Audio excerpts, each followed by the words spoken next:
But now you don't need to buy anything for 9 years. Which are not going bad. Yeah. I also have like 5. Yeah. I do regret though, like work spending a week's salary on one flat ride. But you know, again, I'll have it in 20 years, so I mean, You won't break it. if you're down for a drive, a little past Fredericksburg, there's this place called Green Top. It's one of the best outdoors sporting goods stores in the country, or on the East Coast for sure. Check it out. And they have some great fishing stuff, and the guys there, I mean, the guys working there have been there for like years, and it's just a really committed team. And it's not like you're walking into those stores where it's an 18-year-old who's coming there after high school. And if you tell them, like, look, I'm going to spend $40, this is what I want, that's what I'm going to be, they'll put you on. Morning. How are you? Good. You? Good.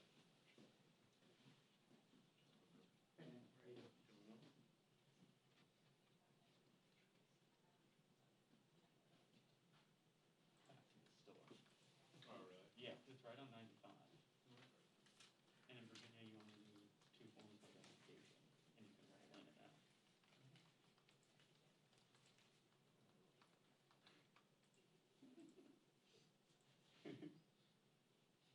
I'm not against stuff, you know, you're right.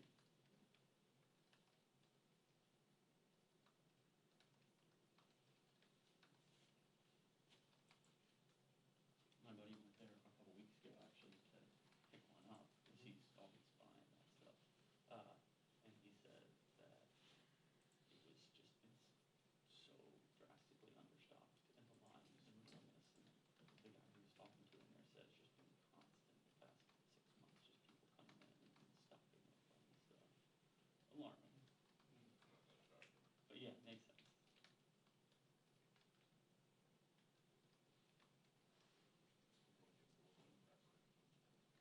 Yeah, I bought 5 N95s in February.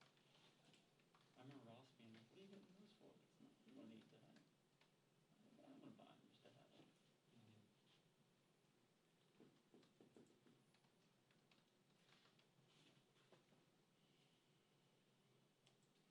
Ross being a little bit prepping is kind of fun.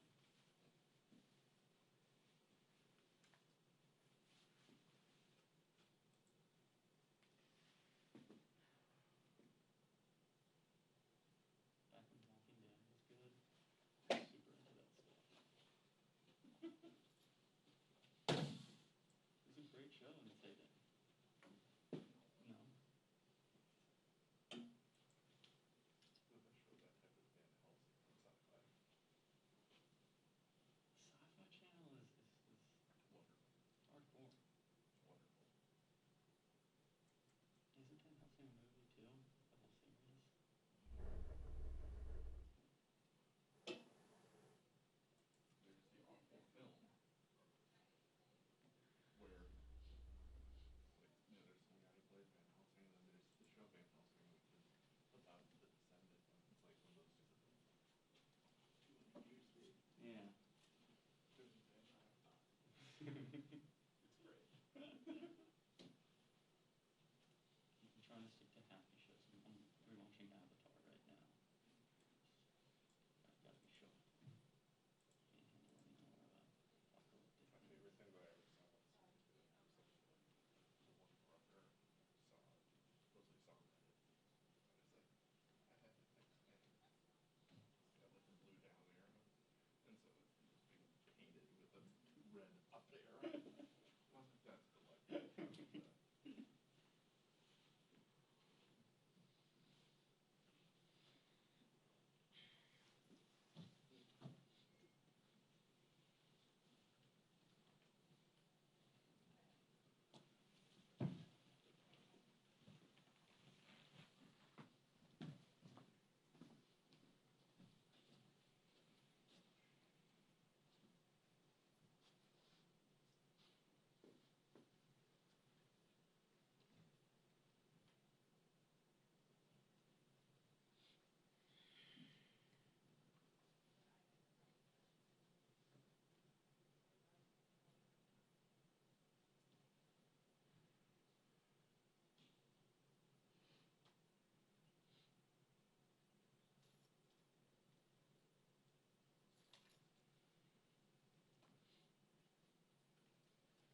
tissue. So, good morning, everyone. There are 4 things I want to talk about with you this morning. 2 of them are related to science. First, I'll begin with the wildfires in the West. Millions of acres are burning, historically high numbers. And that's horrible, but worse than that, at least 35 people have died in the wildfires. Many people are missing, so we don't know the total number. Hopefully, it's just not so many more. A firefighter lost his life from the fire. Just a recent report on another one. In the western states, the number of acres, millions of acres, are 20 times the amount this time last year. 20 times. The wildfire haze is now, even you saw some of it reaching Washington, D.C. Of course, it has covered the country. America can no longer afford to deny the connection between the climate crisis and the wildfires, no longer be in contempt of the science that tells us why these storms battering the Gulf Coast are so severe. Severest in history, and the one that had hit Louisiana, and now they haven't. Sally coming back. They told me that they're running out of names. They may have to go to the Greek alphabet to name the storms. So this is this wildfire, the assault on nature, Mother Nature's statement. Do something about this. And one of the things we're going to do this week, we have some legislation on the floor, an energy package, and it has many bills in it. I'm very proud of the work of the committees of jurisdiction, the Energy and Commerce Committee, the Science, Space and Technology Committee, led by Eddie Bernice Johnson, Frank Pallone on the committee, Energy and Commerce, and other important work that is done. And among the pieces of legislation are some bills by Congresswoman Anna Eshoo, which establishes research institutes to study the impact on this smoke on public health. There is a direct connection. It also has as a priority to have the grid upgraded in a way that it can detect these sparks, because these sparks are what just take off in such a vicious way, as those of you who may have followed the fires have seen. So again, this is honoring science. I told you last week about my meeting with the G7 heads of parliaments, and it was a great meeting this past weekend. And what was very interesting to see is that in all those countries, the G7 plus the EU, there is no difference in opinion among the parties about whether the climate crisis exists and that human behavior has an impact on it. Only the United States is in the denial that we are in the executive branch and the Republicans in Congress. I don't know how much further evidence that they need or what could cause them to accept the science. The contempt for science must stop. And it must stop when it comes to the coronavirus. That's the second item that I wanted to talk to you about, of the highest priority. This weekend, sadly, we will see that 200,000 people have died because of the coronavirus, approaching 7 million people infected. This didn't have to happen.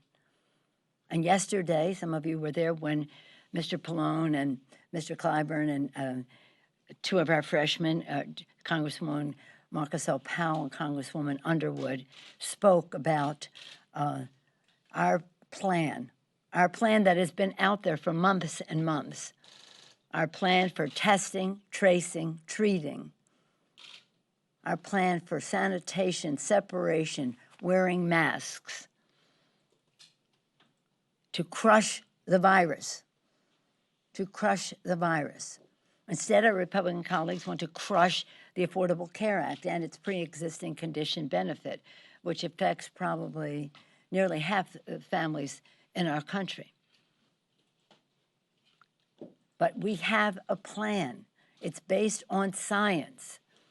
The amounts of resources needed are substantiated by science, by institutions of higher learning, by the academic world that especially focuses on the epidemiology of a pandemic.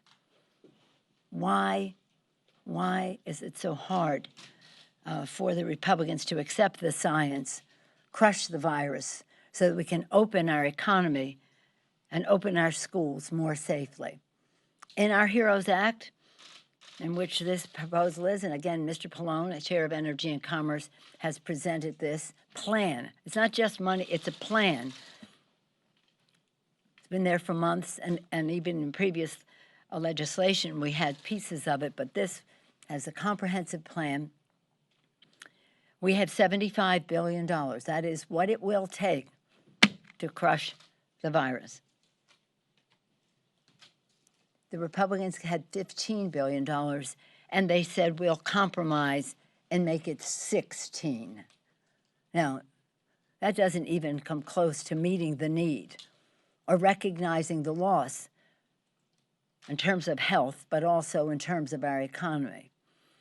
Again, contempt for science, because science tells us what we need to do to test, to trace, to treat, to separate, to ventilate, to wear masks, so we can get started. Now, we all hope and pray for a vaccine, and that will make a tremendous difference. I salute the distinguished scientists and professionals at the FDA. That does not include the commissioner. I'm talking about the long-term scientists who work there, for the work that they have done on the warp speed initiative that they've been involved in for a while, that they initiated, frankly.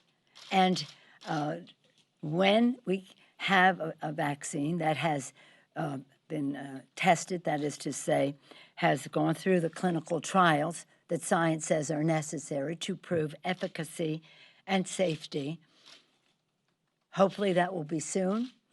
We don't want it one day sooner than it is ready from a safety and efficacy standpoint.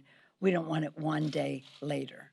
And so we want to make sure that there is no political interference in the timing and decisions that are made. And when we have that vaccine, and hopefully that will be soon, we all hope and pray, that it will be distributed in an ethically designed way to reach everyone, not just those with an in or with money and the rest. Because in our country, unless everyone is protected, none of us is safe, unless we're all safe. Again, let's stick with the science. Let's skip the politics when it comes to having clinical trials and the timing of it all. The next subject I want to take up is this. They talk about the lives and the livelihood of the American people that are affected by the coronavirus and by these fires and storms that are affecting our country, instead of paying attention to science, science, science. The next point I want to make is one that I get questions constantly all over the country, virtually, but I'm all over the country virtually from morning until late at night, and that is about the security and the integrity of our elections. Again, our HEROES Act is about protecting the lives and the livelihood as well as the life of our democracy. And the assaults that have been made on the election, the discrediting of certain forms of voting and the rest, are not to be ignored. But they're not to be to scare people from voting. As you may know, that there was a decision last night, a decision by a federal judge issued a nationwide injunction against Trump's sabotage of the Postal Service. The judge found that Trump and the Postmaster General, DeJoy, are involved in a politically motivated attack on the Postal Service in order to manipulate the 2020 election. It goes on to say this assault will, quote, likely will slow down delivery of ballots this fall, creating a, quote, substantial possibility that many voters will be disenfranchised and that the states may not be able to effectively, timely, accurately determine election outcomes. Again, the sabotage also is an assault on our health. As I've said to you before, 1.2 billion prescriptions were delivered by the Postal Service in 2019. That was before the coronavirus hit us. Over 80, some people think over 90% of prescriptions delivered, sent from the VA to veterans are delivered by the Postal Service. Social Security benefits, paychecks, including those to our seniors and our veterans. So this issue has, it's just something that everybody talks about. I told you, I think, that we instituted our Sojourner Truth Women's Vote Project last Tuesday, and then had again this Tuesday, and we're ready for next Tuesday. Next Tuesday is National Voter Registration Day, so we hope that everybody will be attuned to that. The ultimate Sojourner Truth Tuesday will be Election Day in November. In the meantime, we don't agonize over some of the measures the administration is trying to do. We don't agonize, we organize, and that's what we are doing. But we do have to shine a bright light, and I hope that you all will too, on what is being done to jeopardize the integrity of our elections, whether it is dismantling of the postal system, whether it is discrediting what it means to vote by mail and saying that really doesn't count, so why do it, whether it's welcoming and enjoying the involvement of the Russians once again, 24/7, in our election system, especially through the social media, and other interventions that may occur. This is who we are as a nation, a democracy. We want to have the biggest vote possible and respect the outcome as soon as possible. But this is a fight for our country, for the oath we take to protect and defend the Constitution and our democracy. And I'm so pleased that the court has been a counter to what is happening at the Justice Department, the comments by the Attorney General, as well as the President of the United States. My fourth point this morning is about China. As you know, well, maybe you don't know, but some of you know that for a long time, over 30 years, I have been a critic of China when it comes to their unfair trade practices, their sending out components of weapons of mass destruction to rogue nations and delivery systems as well, and their human rights violations.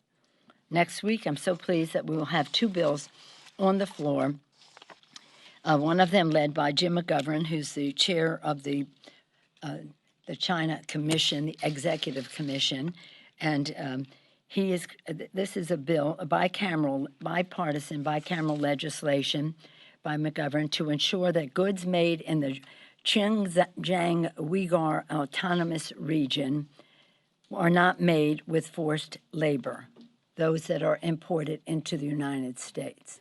As you know, the Chinese government has arrested, put into camps, a minimum of 1 million, could be 2 or more million Uyghurs in so-called education camps, and we want to be sure that the goods made in those camps and imported to the United States are not made with forced labor. Actually, it doesn't even have to be in the camps. They can have forced labor outside the camps as well. And that's Jim McGovern. And Representative Lizzie Wexton's bill will require U.S.-listed companies to disclose information about supply chains and the use of goods from forced labor or internment camps. We continue to wait for the Senate to take up the Tibet Policy and Support Act, which passed in January.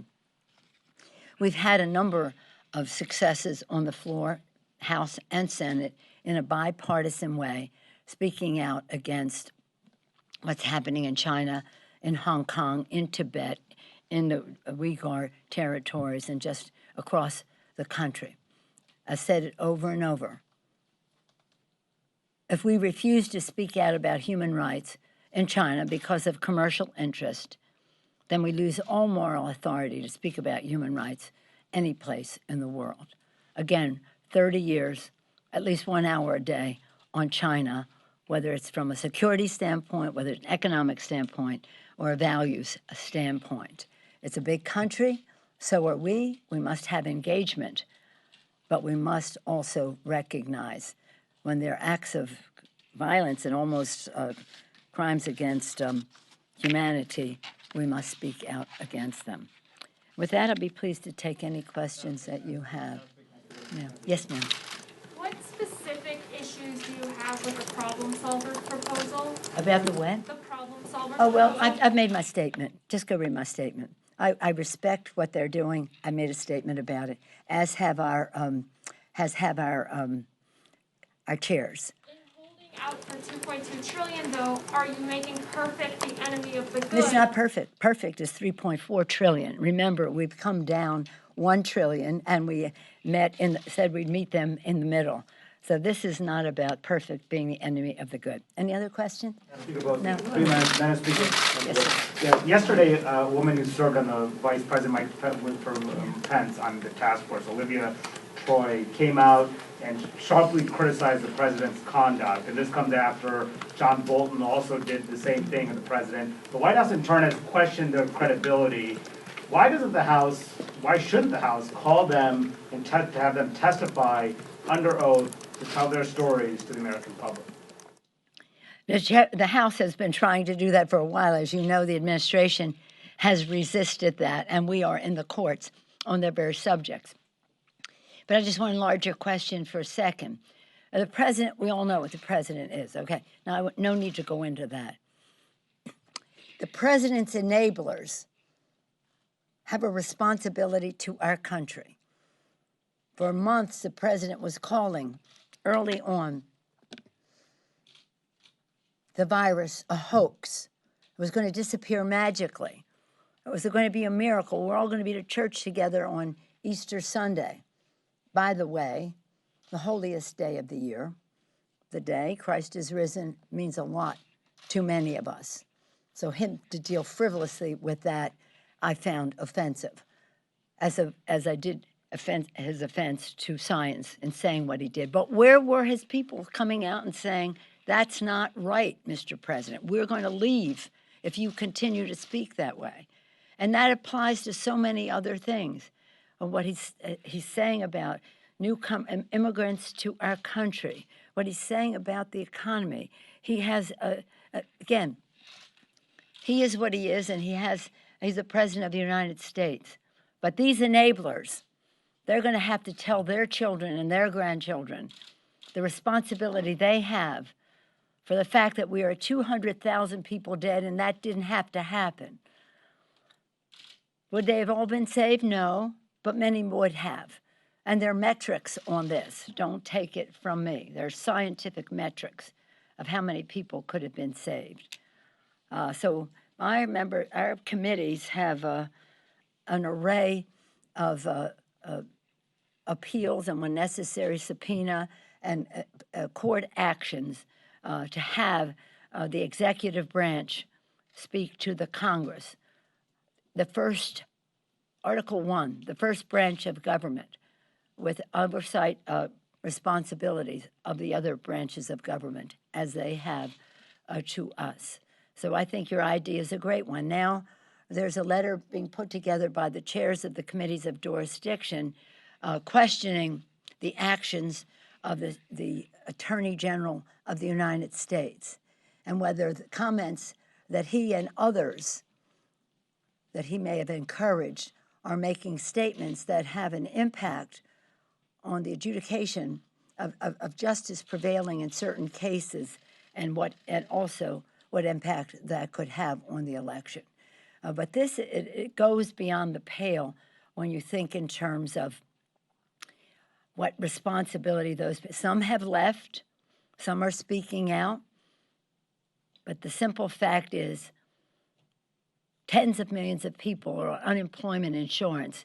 200,000 people have died. Nearly 7 million people have been infected. And now, good for her, the young woman who came forward and with her statement. Of course, they're attacking her now.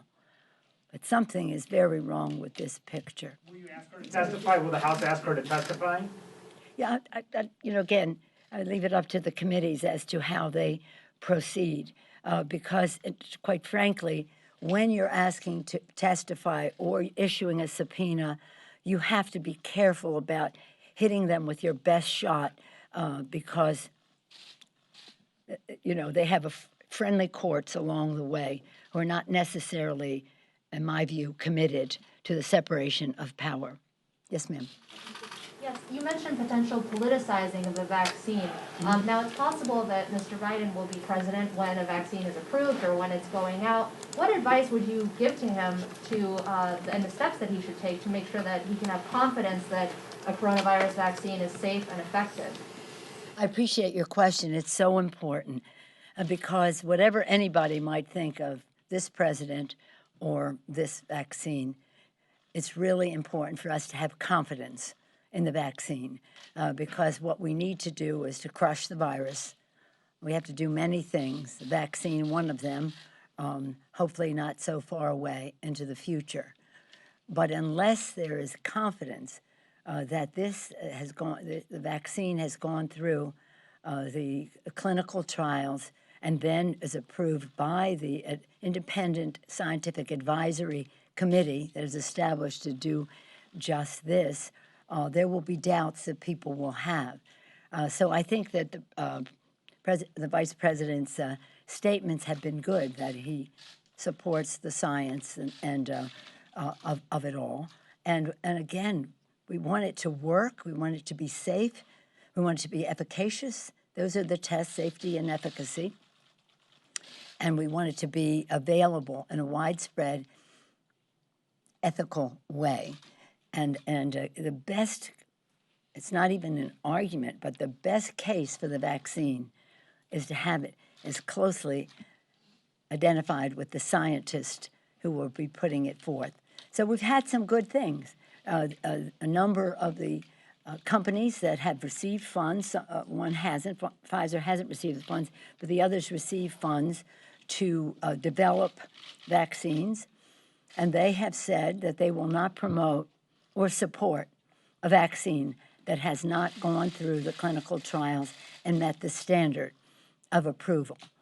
So that's very important. So I think that I feel confident that if and when we get the vaccine, and it's a matter of time, it would be, as I say, these scientists, some of the best minds in our country, 24/7, working on the development of the vaccine, as well as the private sector involvement in it. We want it to be a triumph, a victory, whenever it comes, if it comes in 2 weeks or if it comes in 4 months. But I do think that there has to be a point of acceptance of the science, and that will give people confidence to avail themselves of the benefits of the vaccine. One quick follow-up on distribution. Was there anything in the distribution plan put out by the Trump administration this week? You said it must be ethical. Was there anything in that plan that you thought was not ethical? Well, let me just say, I'd like to see more about it because we have had an experience of what they say and what they do may be different things. I know they're talking about the military putting out things. I know everybody agrees that first responders and seniors should go first in all of this, but how are those decisions made? Hopefully not the way the president has made decisions about giving PPE, the personal protective equipment, to states by just doing it, shall we say, in a manner not scientific and really not effective in terms of addressing the challenge we face. So I think there will be a bright light shone on it. So I think they're going to have to do it right. But that doesn't mean it just goes to red states or rich people. It means that everybody has access to it. And that's ethical, but it's also smart from an epidemiology standpoint because it means if everybody is protected, we're all protected. Yes, sir. Yes. Yes, sir. You had mentioned that churches, you are Catholic, and the Archbishop of San Francisco recently wrote an op-ed in the Washington Post where he says that government is denying people the right to worship, and it's high time San Francisco let people go back to church again with proper precautions. He's saying that the sacraments can't be received through Zoom or Skype. Your opinion about that, and should churches in San Francisco be allowed to reopen with precautions? Well, I've been to church in San Francisco recently, and I did receive communion. Just so you know what it was, though, we had to sign up, and they only had 2 places left. So fortunately, I got in under the wire to go. And when we got there, the church maybe holds 250 people. There were probably 12 people there. Here, there, very, very, very spaced. But that was it. No more would be allowed.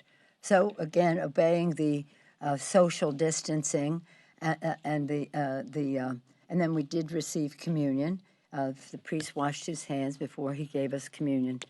Took it in my hand. I miss going to church regularly. Of course, we have virtual mass here, many masses in D.C., but all the other places. With all due respect to my Archbishop, I think we should follow science on this. And again, faith and science sometimes are counter to each other. Around here, people say to me, "You're a person of faith. Why do you believe in science?" And I said, well, I believe that science is an answer to our prayers. It is a creation of God, and one that is an answer to our prayers. So with all due respect to the Archbishop, we have some areas of agreement and some areas of disagreement. So I don't know if he was speaking as our pastor or as an lobbyist, advocate, but whatever it is, I'm sure that he must have meant if it is scientifically safe rather than jeopardizing people's health if they want to go to church. But I thank you for your question. That's it. Yes, Thank you. Chad. Good morning. So yesterday you said you thought you had compromised already on coronavirus, coming down to the lower figure here. What would it take at this stage to pry loose some sort of a deal? Just Republicans coming to that number, or what in your mind do you see the Well, path? we have to meet the needs of the American people. It's not a check the box or the path of least resistance. You have to meet the needs of the American people. And even the chairman of the Fed has said, you're not going to turn the economy around until you get rid of this virus. He said it more elegantly than that. 2 days ago, in his statement, perhaps you saw it. Perhaps you saw his connection between how the economy will come back only if we get rid of the virus. And so we have to do that in a substantial way, not in well, we did something. No, we know what the needs are. We know what science tells us we need to do, and that's where we have to go.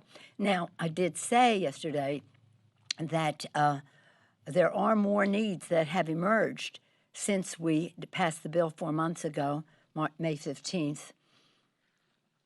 And 3 days is, what's today, the 17th? 18th, so 4 months and 4 days ago. There are more needs that have emerged. Again, the anticipation and hope at that time was that we would engage in crushing the virus. We didn't. More deaths, more cases, more challenges in terms of jobs, and one of them being with the airlines. The bill that was there, the CARES Act, did good things until the end of September. So now that emerges again as a challenge, which we had hoped would have been addressed by crushing the virus. The other part of restaurants, the restaurants have a big ask, a very big ask in terms of they've taken a beating on this, and I think there's bipartisan interest in helping restaurants. Mr. Blumenauer has a very substantial bill, $125 billion, in terms of assisting restaurants. And so if some of these additions are to be taken into consideration, that means that in order to stay at halfway between where they are and where we were, that we'd have to come down further in some of our own original priorities in the bill, and that's what a negotiation is about. We don't negotiate with ourselves. We negotiate with the other side on this, and they have to see that the science is clear. We need the testing. They know that. They should know that. Why wouldn't they know that? State and local government is their big hang-up. They have contempt for science and disdain for state and local government. And the chairman of the Fed referenced state and local government as being part of our economy. And his, I don't know if it's in the statement or the Q&A, but what came forth, once again, he has said that before. These are our heroes: healthcare workers, first responders, police and fire, transportation, sanitation, food workers, teachers, largely paid for and hired by the state and local government. You wouldn't be able, nor would I, be here without these workers. The healthcare workers, some of them risking their lives in order to save lives, they're now losing their jobs. People who take risk to go to work so that we can have food on the table, dismissed by them. Transportation workers who enable people to get to work, dismissed by them. Police and fire, I had conversations always with them, with especially recently with fire because of the fires in the West, and getting a report on the infections as well as some deaths in terms of first responders, because they are some of the first people on the scene when there is a report that someone needs to be taken to the hospital or something. And then, again, the healthcare workers. So understand how important these heroes are to you, to your family, to our economy, to our society, and understand why we have to support them and reject the language of the White House that says, oh, they're in blue states. Oh, really? I thought we were the United States of America. I thought that, and I still do. And I wear my pin. This is a pin that says, one country, one destiny, written on this flag. One country, one destiny. I gave this pin to John Lewis on 4th of July weekend, the last time I was able to visit with him actually in Atlanta. And we shared the thought that this one country, one destiny was embroidered in the coat that Abraham Lincoln had on that fateful night. It was a coat he wore often, but also that night. One country, one nation. So any thought that, oh, well, we don't have to help state and local because blue states have more infections than other states, so why should we care? Well, we do care. And we're going to vote care. And we're going to vote health. And we're going to vote truth. And we're going to vote starting today. In 4 states across the country, voting has started. And again, we want them to be able to not have to sacrifice their health in order to vote. So have the social distancing, have adequate polling places so that distancing can be enabled, as well as for those who want to vote in person, but also making it easy for people to vote by mail, and that they do so with the confidence that their vote will be counted as cast, and that no skullduggery on the part of the president and the Postal Service will impair the Postal Service to get the ballots to people in a timely fashion and get them back to the authorities in time to be counted as cast. And to do so in a way that, again, I say to everybody, here's what you have to do. Go to iwillvote.com, iwillvote.com, iwillvote.com. Put in your state, your zip code, and it'll tell you how to vote by mail, how to vote in person. If you need further information, put in more information. I'll see if you are registered, as well as to confirm that you are, or enable you to register. This is, eliminating obstacles to participation in our voting process is a very patriotic duty that we all have. That's what we're doing with Sojourner Truth each Tuesday, Truth Tuesday. A woman, suffragist, abolitionist, slave. In her honor, we want to make sure we have the best possible, largest number of people having the healthiest access to voting. But I'm excited that the voting is starting today. I would say to people, vote early, so the post office. Now, let me just say this about the postal workers. They are great. They are going to get the mail to and fro. We just don't want them to be impaired by having sorting machines removed or dismantled, mailboxes removed, and the rest. But I have every confidence in our postal workers, whether they're postal workers or letter carriers in the post office or coming to your door with the mail. I have confidence in them because they are truly patriots. Postal Service, most American institution you can name, really, most popular, 90%, over 90% approval of any, bigger than any agency of government. Benjamin Franklin was the first Postmaster General. Abraham Lincoln was named a Postmaster General, and he yielded to a woman widow who needed the money, and so he yielded to her, but that was had been one of his titles. Others have served, coming from the war, so many veterans, a large number of people in the Postal Service are veterans. So in any event, as American as apple pie used to be, is that still popular? I mean, with all with food, this and that, apple pie, motherhood, baseball, Postal Service. Vote safely. Thank you. Thank you. Thank you.